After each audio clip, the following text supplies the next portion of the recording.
don't know what to do when they have that advantage. But now we are into the pick and ban here. See Zilean, Kalista, Azir, and Varus gonna be taken away immediately. Yeah, the Azir and Varus is a very particular thing. One is the counter to the other. Yeah. They take them both off the board. Not entirely sold on what Seros wants to play due to this, but they love picking that mid laner last. Really excited to see how they go about kind of making their composition here. You mentioned interesting bans on the side of Isurus, the Zilean, the Kalista, and the Maokai. Have we seen a Zilean today? No, but you won't. That's the thing. Seros is a Zilean god. Like, okay. Of all people in this whole lobby, he's the only Zilean player, firstly, but he is #1 Zilean in the world. Because he's the only one, probably, but he's also really good at it. Well, it's definitely a smart ban. It shows that Isurus have done their research, and they are going to be locking in that Graves. We've seen Graves time and time again doing work in that jungle, the big burly man with the shotgun. No stranger. Not afraid of a few wolves. Very good champion. You alluded to it in the last game. Very surprising that it wasn't locked down at all by either team. The Graves, well and truly a threat. And from what we saw of Isurus in the first game that they played, the Graves was a big deal. Sure. It looks like the Sivir has been locked in, banned last game, so we will be seeing that on the side of Zeros.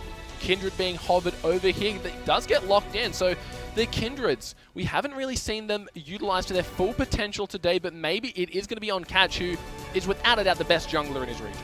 Yeah, absolutely. He is a phenomenal jungle player. I do feel like the Kindred Sivir is good. They've actually secured themselves the Beyblade arena as such. They've banned away the Azir as well. Yep. So there's not a lot of counterplay to the Kindred. Oh, that's what I like about it. I was just talking earlier to some of the guys about why we haven't been seeing Karma lately, and there it is. It is going to be locked in. So interested to see just how well Karma does, given that her shield is such a massive speed up now. Yeah, they gave it like a 0.3 AP boost as well. Yeah, it's something insane. Ridiculous. Like, it's shielded for so much now. And Karma in the mid lane in particular is actually just very good. It's just really, really damn good. So EMP, if he locks that one down, may still go to the support role. But that Karma in the mid lane is what I would like to define as a Sivir crossed with like a Lulu in terms of its utility. That makes a lot of sense. But yeah, pretty much on the side of Isurus Gaming, a lot of their champions have multiple roles at the moment. Karma support could go mid. You could see Cork in the mid lane. You could see Graves top. You could really see whatever you wanted out of here. So not revealing any cards at the moment. Then on the side of DetonatioN FocusMe, they are going to be locking in that front line with the Gragas and Alistar being taken away. Yeah, they pick their tanks. They've got now their engage, their disengage. And it's going to be that Gragas in the top lane, however. As Kindred is going to be jungling. But once again, and to no surprise, Seros gets that last option. Whatever he would like to play. Basically, it's just how DetonatioN FocusMe works. He's got a whole myriad of champions at his disposal. Really looking forward to what he picks now that his godly Zilean has been banned. What's the endearing thing that Max, or Atlas rather, always says is like a lot of people have like champion pools that they pick from. He has a champion ocean he likes to pick from. I like it. On the side of Isurus Gaming, they should be locking in the last two champions at the moment. Would be surprised to see that Aurelion Sol and the brand. Probably not going to happen, as they do have a few seconds left before their picks are finalized. Poppy and Braum, though, very, very strong here. So it looks like it will be a Karma in the mid and that Corki on the ADC role. Poppy going to be up in that top lane while Graves in the jungle. Yeah, so they actually work it out to be completely standard. Of course, they reveal who is playing in the middle lane here from ISG, which gives Seros that counter pick availability. And there it is. Well, Soul Strikes, he did go on quite a spiel about how good Ryze is at the moment. So he's going to be happy that it has been realized by some of the players in this tournament here, as it will go on the back of Seros. Yeah, less spells in the rotation for the Ryze, but more damage in said spells. So it's just a little bit more potent in shorter bursts, but you can't lock someone down from 100 to 0 anymore. I mean, with both team comps secured, I'm looking at a lot of damage out of DetonatioN FocusMe with sparing engage. And that to me is the big concern, because up against Isurus, they don't necessarily have to fight you yet. They can try and scale past it. But I guess that's where the flip side comes into the Ryze. Well, that's a great point. 4 teleports, 2 on each side. So expect a lot of flanks and a lot of split pushing coming out of these teams. We saw a lot more focus today around the Rift Herald than so the Dragon. So it's interesting to see just how this neutral objective has gone from kind of second thought to a really prime objective. Yeah, it got released and everyone's like, what is this Rift Herald? It does nothing. And then nothing changed to it and everyone's like, get the Rift Herald. It does everything. But that's mostly because people are lane swapping. Sure. I find like realistically, you just chill out and you get a tower and then you get the Rift Herald, then you go bottom.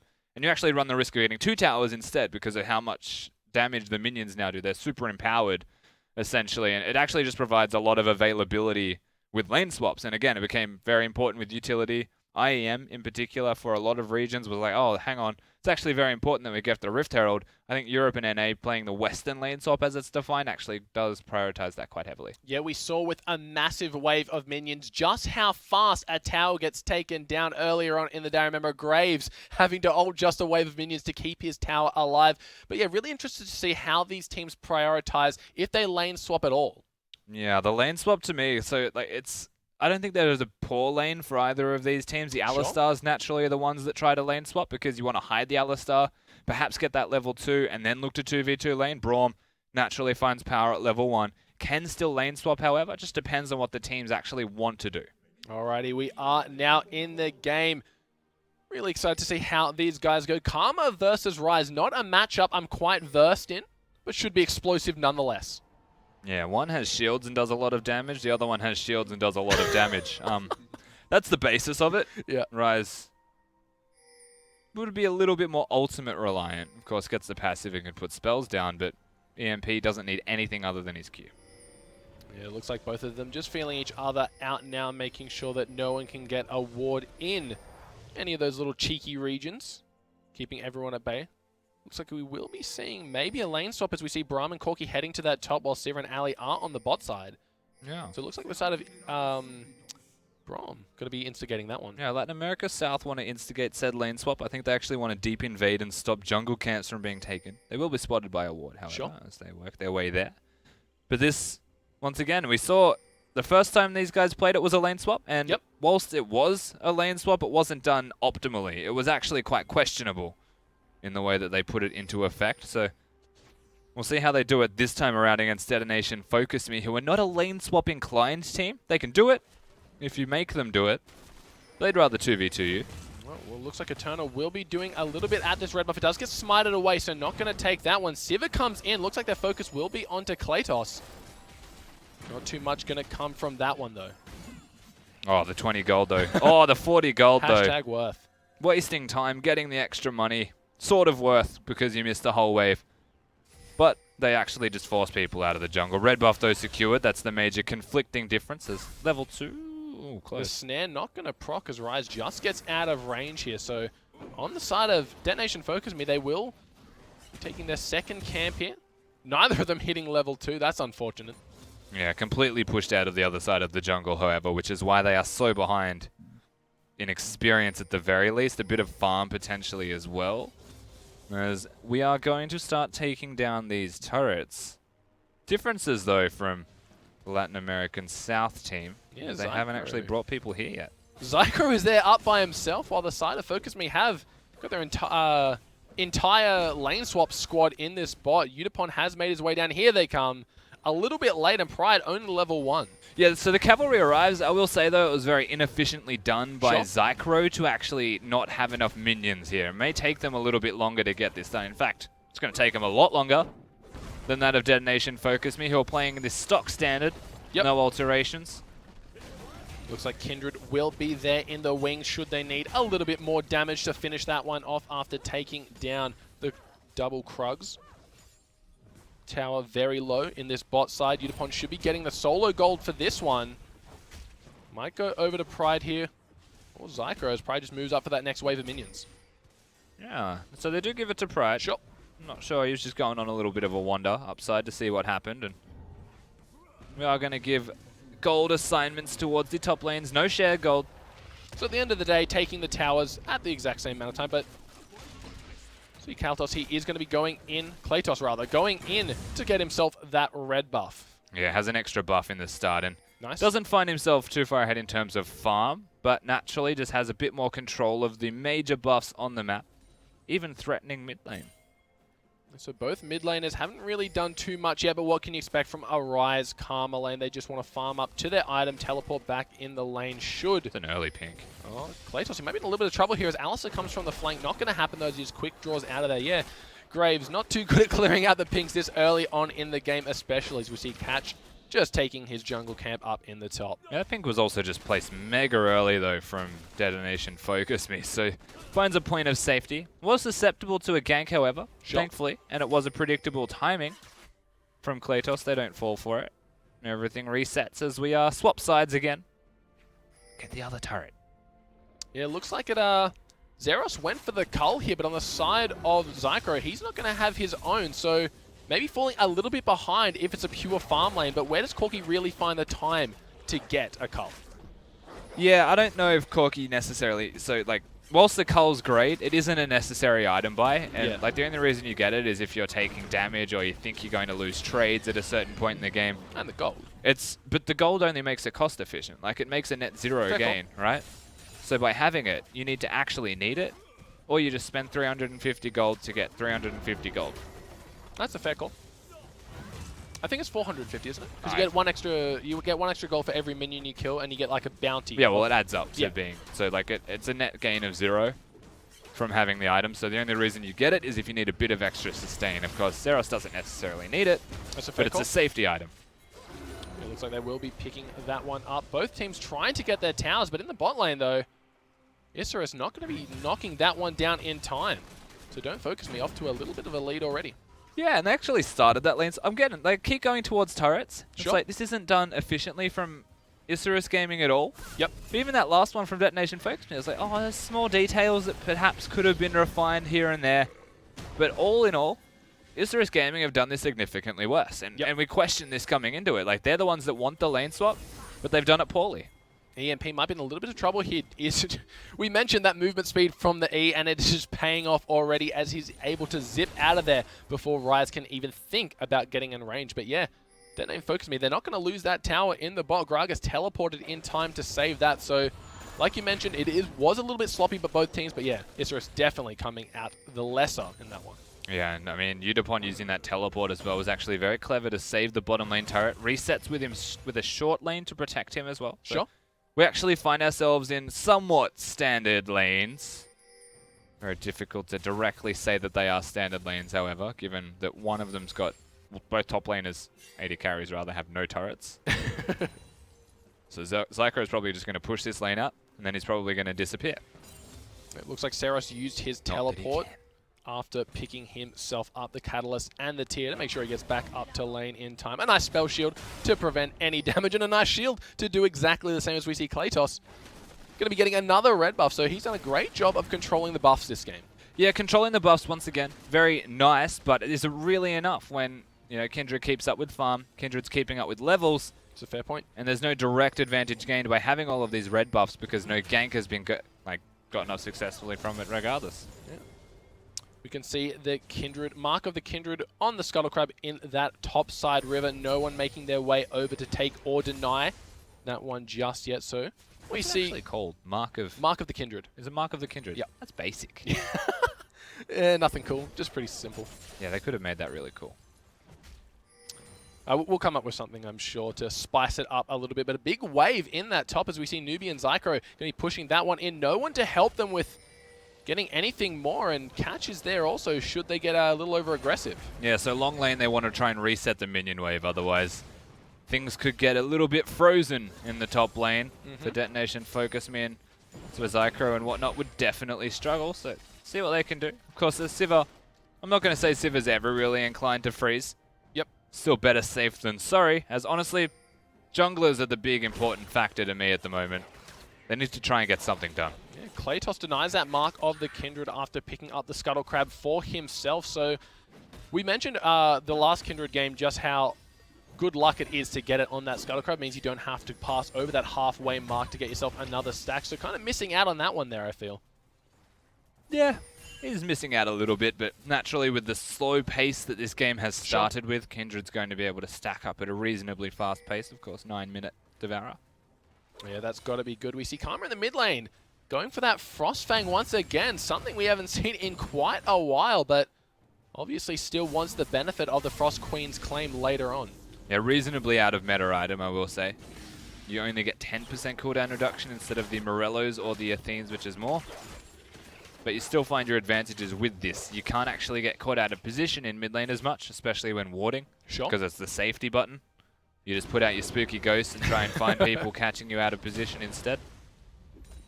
I can definitely see the benefits. But yeah, a lot of mid laners opting to go for something else these days. In the bot lane, we see Newbie and Zycro just doing what they can to farm up. He's got himself a Sheen, using the package as it was about to time out just to help him push that wave in. We see Graves has made his way down. Kindred is nearby though. They might be catching each other here. Oh, that was a great dash by Kratos. He might be in a little bit of trouble though. Newbie, he's up the creek with no paddle, and everyone just going to be walking away from that one. No one wants to fall behind just yet. Yeah, they were going for the Graves, but they don't find him. So the next best bet was the Braum, but you can't really catch a Braum out of position like that. Sure. He still had his flash available, still had his jump available as well, and just opted into not using anything and just putting up the door. So they don't get a pick, but the turret does fall and everything evens itself out. Eternal going to be taking a little bit of damage, not 6 yet, so if he gets locked up, no way to get himself out of that one. Clearing out the wards to deny vision, always a priority. The dragon has been started though by Kratos. Yeah, they're going for the early dragon. Well, I guess it's an early dragon. It'll be the first one contested of the game at the very least. It was a slow trade, given that the Rift Herald was taken very quickly on the side of... Was it ISG that got it? Not 100% sure. No, it was DFM, yeah. That was what they did to accelerate the top lane and then push. they were able to teleport the Gragas down to ensure that that tower survived, which has now fallen. So both teams, 2 towers apiece. Only real advantage coming out here is the fact they have a dragon to their name. Yeah, a bit of extra damage, but it's a scaling thing nonetheless, so the relative advantage is not too high. Actually, you might want to look at Pride here as the hammer gets charged up, but the Keeper of the Verdict not going to get procced here, so it goes on about a 70% cooldown or something like that, if it's not used. It's like 10 seconds maybe. Oh, true. Wasn't sure if it was something. Catch is having a real dig though. He's giving it a good go. Trying to find catches everywhere. Well, he might have found a catch, but the wrong type, as he is able to jump over that as EMP. Puts up a tether. Not going to proc it though. No, very hard to keep up with a Kindred, even as Karma, nonetheless. Yep. Karma finished herself that Frost Queen's claim and Boots of Lucidity. Going a very cooldown heavy build, making sure that Mantra is available as frequently as possible. Rise, we know him for his mana builds, and there's going to be no surprise. Zycro, very defensive Valkyrie the second he saw Eternal there. Yeah, it means no dash available to him also, so he actually needs to show some respect. But he's in the same predicament that he was roughly 2 minutes ago, that he wants to break that freeze. Yep. If they don't break the freeze, they could run into a spot of bother. But he can't really get his team to help him because they're over here killing another thing entirely. Yeah, despite being... Oh, looks like Pride might be in a little bit of trouble. He goes in onto Catch, but Catch does have the ulti available. Pride, he has his flash up. He gets away from the barrel. Is it going to be enough, though? The red buff is there. The teleport from Emp comes down. Spooky Ghosts have been used, but both members just going to run away. Yeah, a lot of damage out of the Karma, but it's not enough to secure anything for the team. But for what it's worth, he'll get himself a mark, and I would say still be happy for it. ISG caught out of position once again, this Poppy. That's the power of a top lane Gragas here and there. Yeah, forcing the flash, so you gotta take what advantages you can get, especially in a very close matchup, as we see Seros getting himself the first blue buff of the game. Catch kindly donating that one away. He needs those Devourer stacks, man. It's no laughing matter. He definitely does need to. I think you get it for the assist anyway. So oh, cool. Yeah, he'll be happy as long as he hit it. Seros, though, that blue buff that you mentioned, will be stacking his tier a bit quicker. The Rod of Age is also done pretty early for him, given his item build. Yeah, definitely. They'd be quite happy with that. And once again, we're looking at a scaling rise on the side of Detonation FocusMe. Yeah, so both teams pretty much dead even here. The only outlier being the Dragon, but you mentioned that it's such a stacking thing, as we see Seros takes a little bit of damage, but realistically, both these champions just looking to farm up. Zeros in the top wants to break this This push here, you can't really freeze as a Sivir. Eventually, you're going to just want to use her utility. Yeah, I mean, you could freeze, but you just like impulsively need to use your W because it's a part of your kit. You just have to, man. It looks very satisfying as well to watch the Ricochet just bouncing a crit through the entire minion wave. It's a super silly concept. Corki got himself the cull in the end after getting that Trinity Force, so a very late cull here. It's not really a necessary cull either, to be perfectly honest with you. But yeah, he does have the cull. Sure. I suppose everyone's, got their reasons for it. A very defensive ulti here, but you got to remember that the Rift Herald buff is in play as it times out as I finish my sentence. So the damage to the tower will be minuscule, but it still will be there. That was, it got blocked by Newbie's Braum shield. Yep. For what it's worth, I think he was trying to clear the wave with the ultimate. Oh, definitely. So all of the minions living on half health. Still makes the life easier for the turret that can just one-hit all of them. A small victory in a marginal mechanical error. Well, at the time, he was going up against the Rift Herald minions, and they are quite a daunting foe to behold. So maybe it was just a little bit of panic on his part. I think it was alright. He just needed to wait for the shield to end. Yeah, true that. A bit of a... Oh, Catch going to be getting himself a nice stack on his marker, the Kindred. Picking up this crab should Poppy not intervene. Looks like Emp and Kratos, they might want something to say about this. No, he's just going to hop over the wall. No issues. Yeah, it gets out safely once again. Catch on this Kindred. I think that is the second Scuttle Crab mark that I've seen from him recently, so getting it going. Always happy when he's scaling and getting those stacks, and it makes a lot of sense that he's just going to continue to hard farm the jungle with that Devourer and get it as close to 30 rather as possible as soon as he can. I feel like there's no really... And this is what I expected coming into this game as well between these teams. There's no onus on either one to make the proactive play. They both just are comfortable sitting around and letting it happen a bit later. DetonatioN FocusMe perhaps out of the two, if I had to choose one. But they've still got that Rise comp. Yeah. So not really at all. Yeah, it's going to be a very slow game, this one. We see both of the carries hitting their first item. The Trinity Force picked up on the side of Zycro. Then Zeros, he's got himself the Essence Reaver. But really not looking to pick any fights here. No. Just looking to farm up a Storm.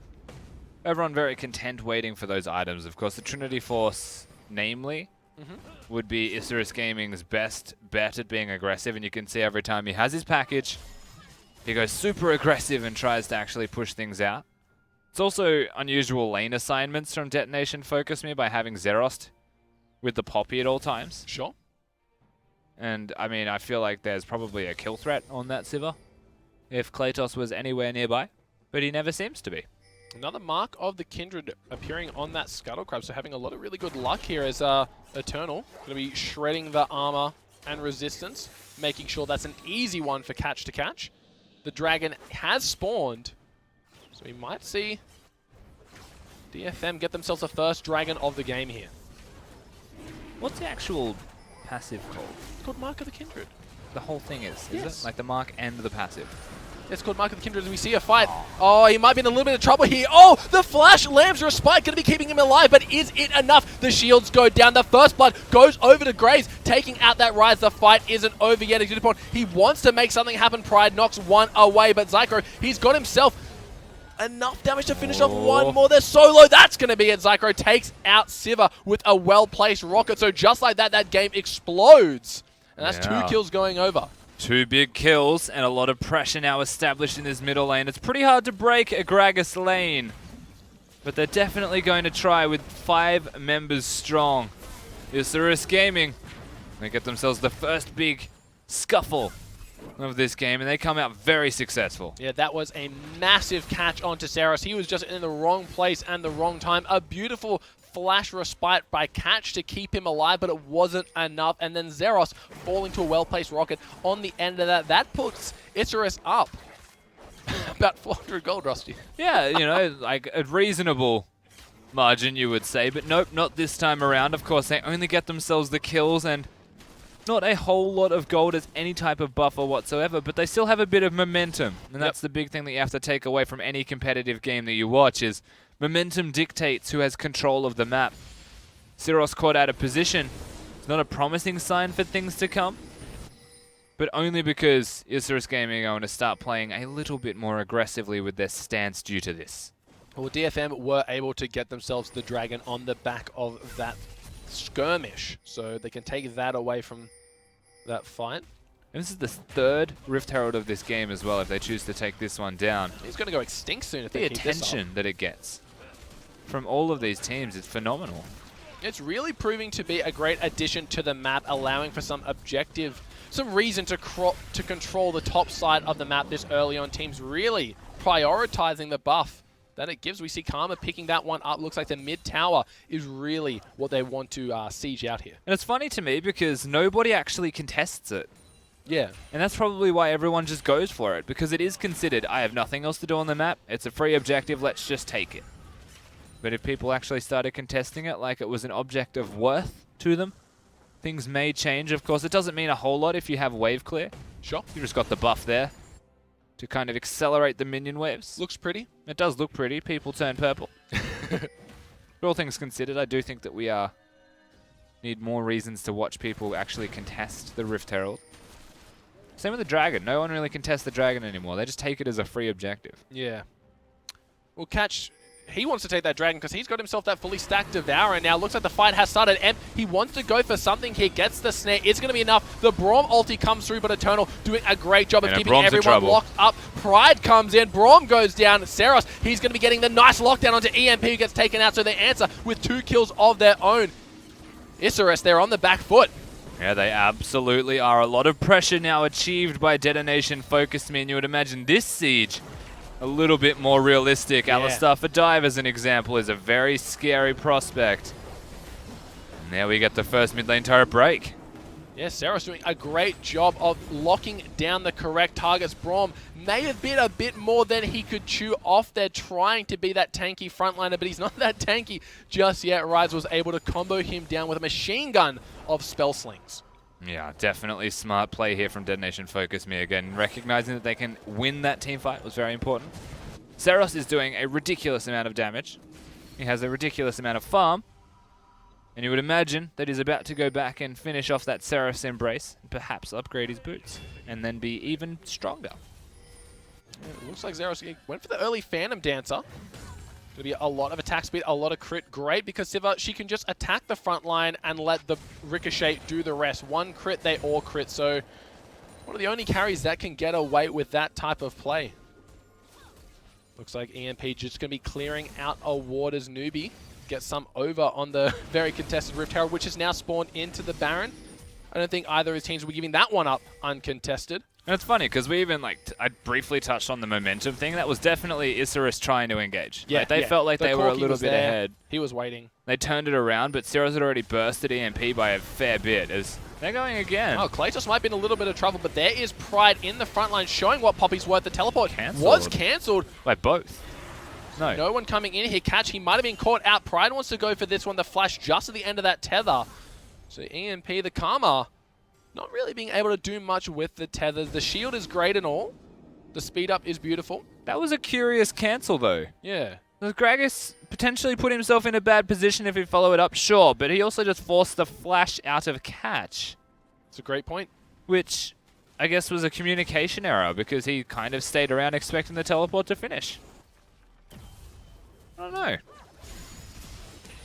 Yeah, obviously not communicated well. Maybe they thought, hey, they've backed off. My teleport has done its duty. I'll make sure that the cooldown isn't as punishing and cancel that on the spot. But yeah, we saw that just ended up costing Catch his flash. So after that little skirmish in the mid lane, DFM are up to a 2,000 gold lead. 3 towers to 1, a dragon apiece, 2 kills all.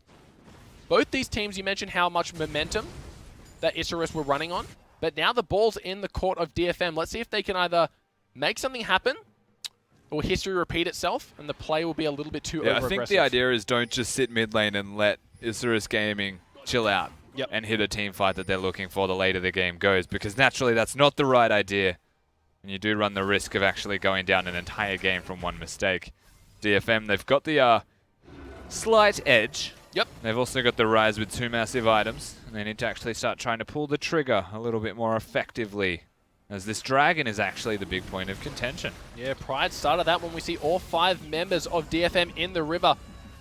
The verdict of the keeper was used, just blows Catch away. That's the jungler. They might be able to burst this one down before he gets back. They should be doing it. The smite is there. Graves secures that one. The damage is coming out. Catch in the backline trying to go onto Graves. The Lamb's Respite has been used. Corki was killed straight away by Catch. He gets out of that one alive. Kratos, is that boomerang going to be enough? No. Pride's in a hell of a lot of trouble. Forced to flash, and a great engage by DFM.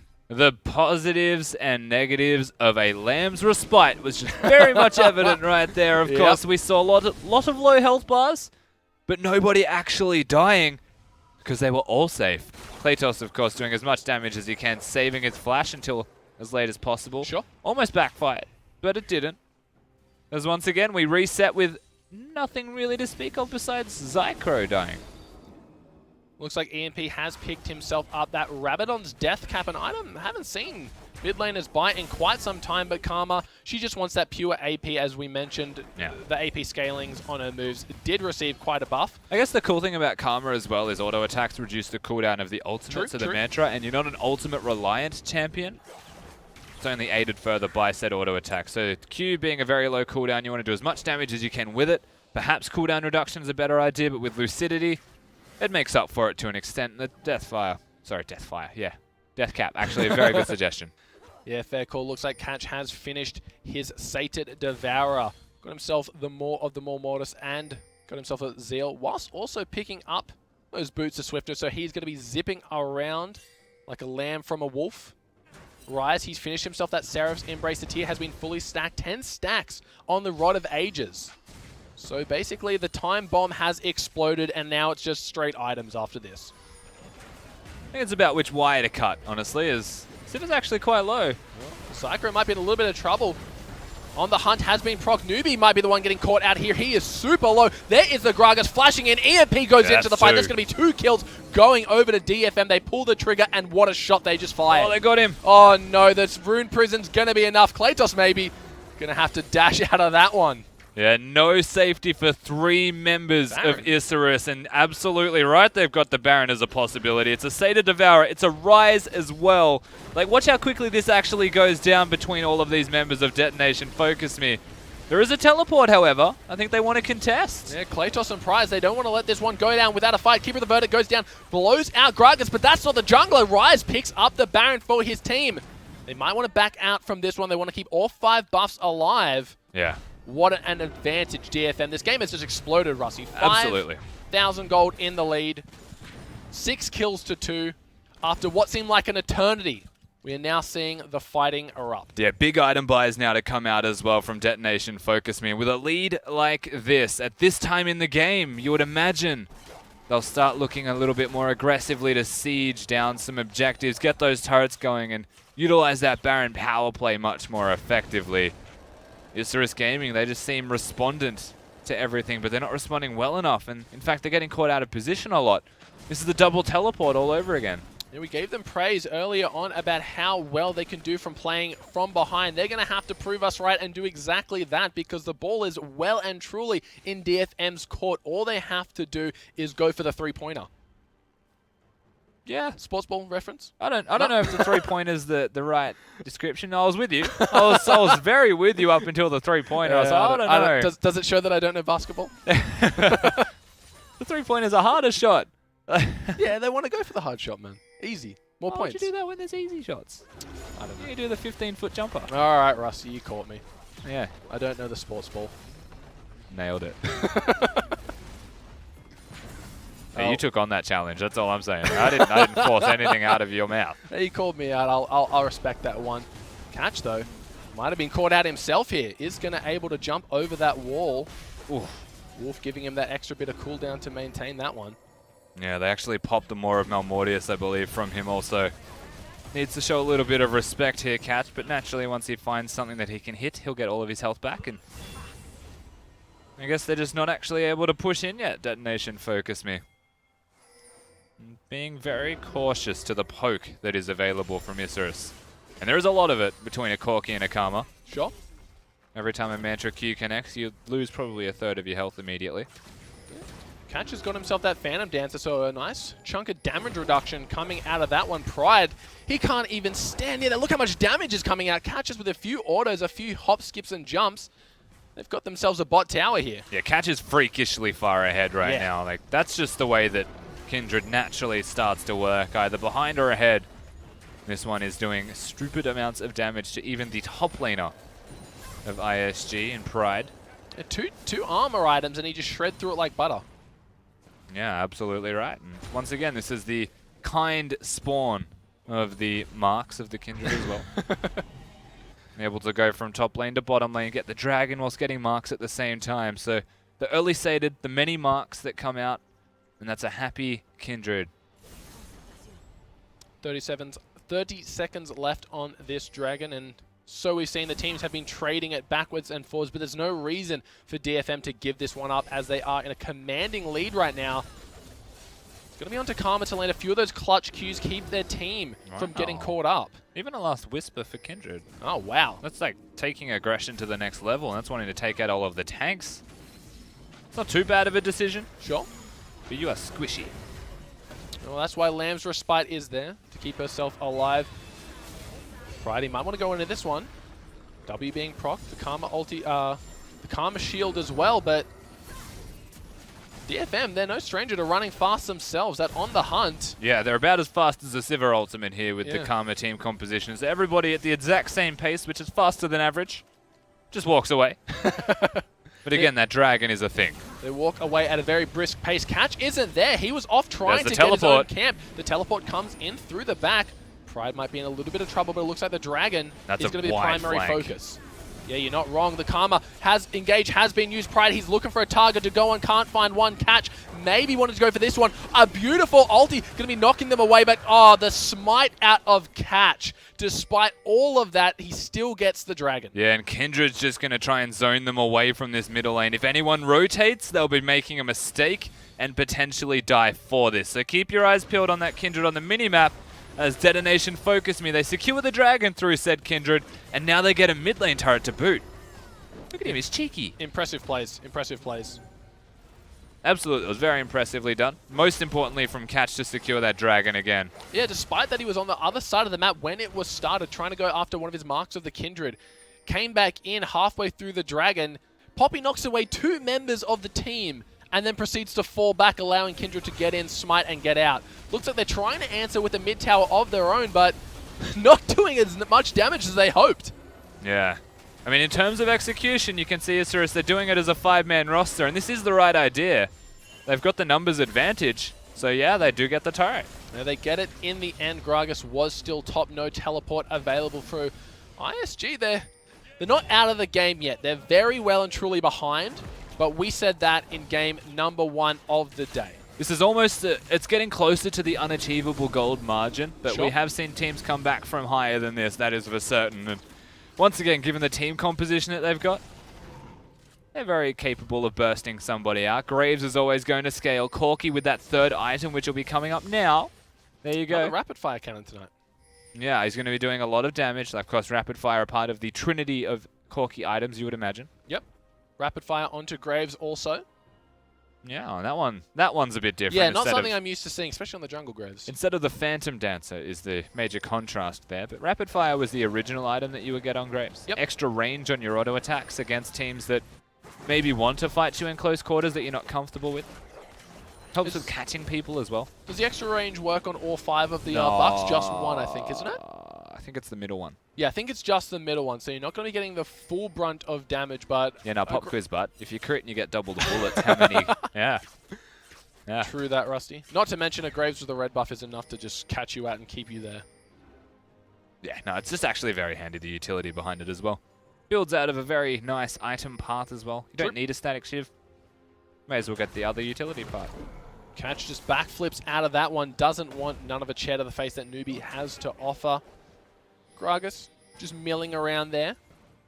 So after what seemed like explosive combat, DFM have gone back into farming. They know how they want to win this game, and it's not through acing the team in the middle of the game. It's through attrition, it's through sieging, it's through getting the Baron and making their presence on the map known. Yeah, slow and steady wins the race here for Detonation FocusMe. I mean, perhaps they're waiting on a Void Staff out of Seros.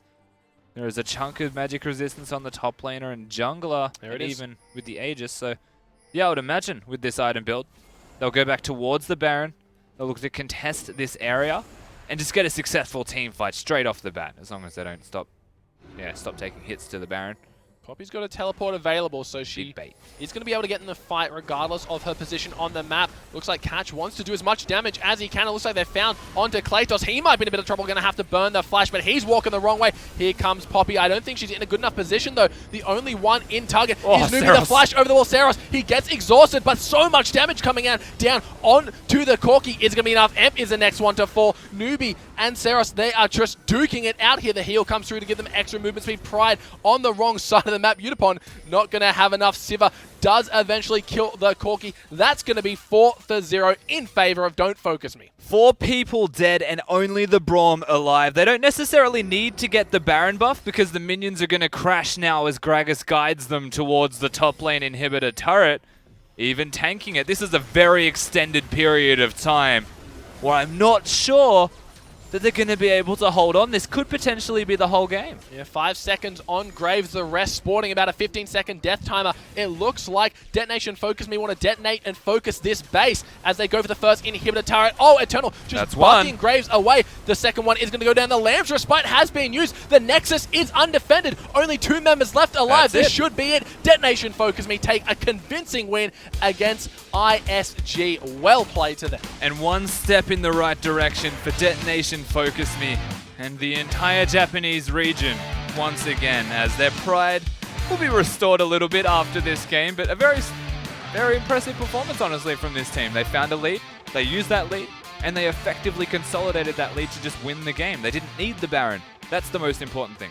Yeah, once they got even the slightest bit of advantage, it was nothing but good times from then on out. They were able to get the Baron, the towers, the dragon, all their items at the exact right times, and we saw just how much damage they do when they can choose to fight. Yeah, and again, this comes back to even the Kindred as well as the jungle pick, because to me, yeah, they were doing great. Like, they've got a Ryze that does a lot of damage. The Gragas did a lot of work in that game as well in making picks and consolidating the team fights that they were engaging.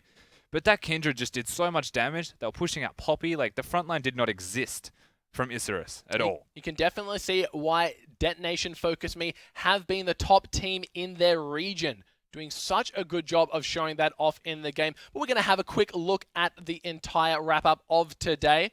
Looking at all the teams that have played. Once again, Lion Gaming getting taken out by the team that just played, Isurus Gaming. Hard Random taking the crown off the favorites in INS Esports. Supermassive taking out our own Chiefs Esports Club.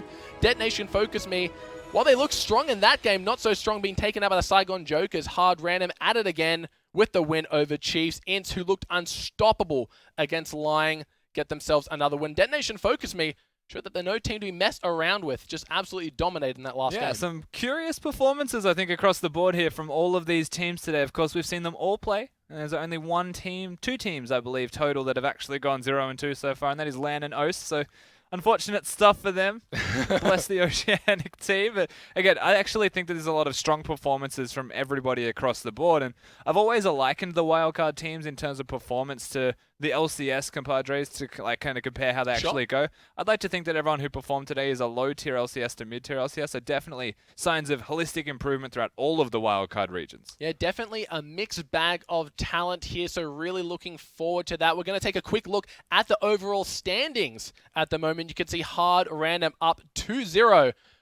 Dominating the top of the leaderboard. Supermassive Esports 1-0. Saigon Jokers 1-0. Both of them only playing one game today. Isurus going to be on that 1-1. INS Esports and DetonatioN FocusMe also rocking that 1-1. Then in the bottom of the table is going to be Lion Gaming and Chiefs Esports, unfortunately getting 0-2 in the first day of the competition. Yeah, an unfortunate start for two of the regions, but a very impressive start from Hard Random, going 2-0. Yeah. And I mean, coming into this, their first game against Brazil. You'd say, look, Brazil are the favorites coming into this whole tournament. They always are. They've got the most infrastructure. We saw the video piece earlier about their history. They've got coaches. They've got psychologists. Like, everything's going for that region.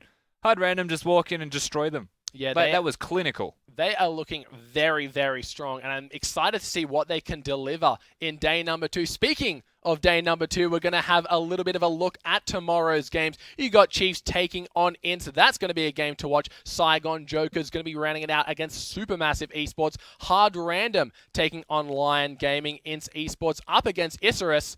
Lion Gaming once again on Detonation FocusMe. So by then, one of those teams are going to have a win, despite what happens. So, oh, sorry, not Detonation FocusMe. Maybe. We'll see. Isurus Gaming going to be taking on Saigon Jokers later in the evening. Then the final game of tomorrow, Detonation FocusMe taking on Supermassive eSports. Yeah, and there's a couple of really exciting games you have to look at the start of the day. In particular, Chiefs taking on the Brazilian side. And secondly, we've also got Turkey playing again. To me, that is the one thing that I want to see, because that one game that they played today, they looked phenomenal. And I actually want to see if what is always referred to as the dark horse region can actually come out and put on a display. Yeah, I'm sure it was just a taste of what they have to offer. All these teams have shown incredible strengths, very few weaknesses, but if you can exploit them, you know where to look and know how to beat your opponents. Yeah, a lot of these teams and a lot of these regions have defined styles. They've got defined histories, so they always play in default ways. There's always small things that you can do and ways that teams prepare to actually exploit those things. Alrighty, guys, we've had a very long day today. I got to give massive props to Rusty, Pastry, and Soul Strikes, of course. My name is Max Rogi for Fogler. We had such a wonderful day bringing you these games. Hopefully you tune in tomorrow. We'll see you then.